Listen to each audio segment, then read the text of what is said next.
la collection automne-hiver 2010-2011 de la maison Smalto, je me suis inspirée de la Mongolie, mais plutôt l'univers grand espace, l'accueil chaleureux, ces couleurs qui sont plutôt des couleurs terre, mais qu'on retrouve dans leur tradition, des couleurs un peu ocre, bordeaux, vert kaki.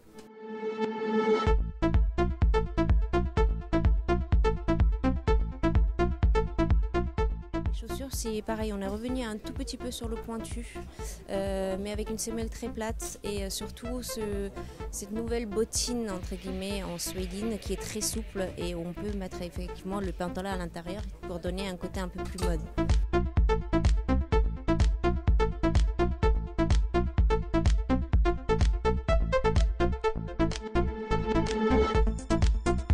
Je dois dire que la collection est fort sympathique, elle est assez jeune, elle est dynamique pour des hommes qui sont dans la vie quotidienne, c'est quelque chose de formidable.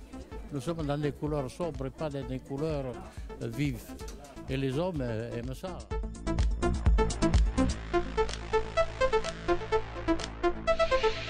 Smalto, c'est les grandes années 70-80 où pratiquement tout le monde s'habillait en Smalto.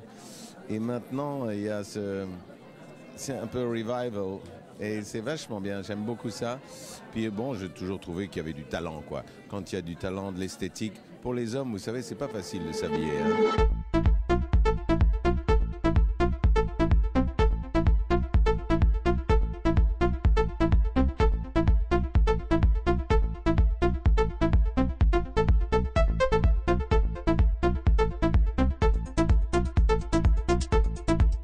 Smalto a l'habitude de faire des choses extrêmement élégantes, qui à la fois tirent du classique, mais en même temps une certaine originalité. J'aime beaucoup cette élégance qui nous vient un peu d'Italie. Quand les hommes sont habillés élégamment, il y a toujours une note de féminité, donc Smalto ne fait pas exception à la règle.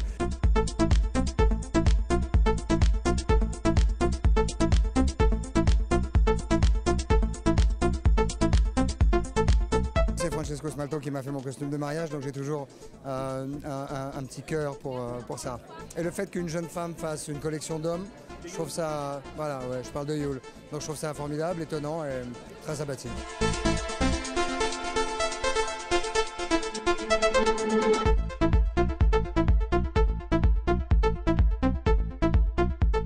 La collection est très agréable, très légère comme ça, facile. Beaucoup de talent, beaucoup de simplicité en même temps. C'est pas du tout excentrique, c'est bien. Moi j'aime beaucoup.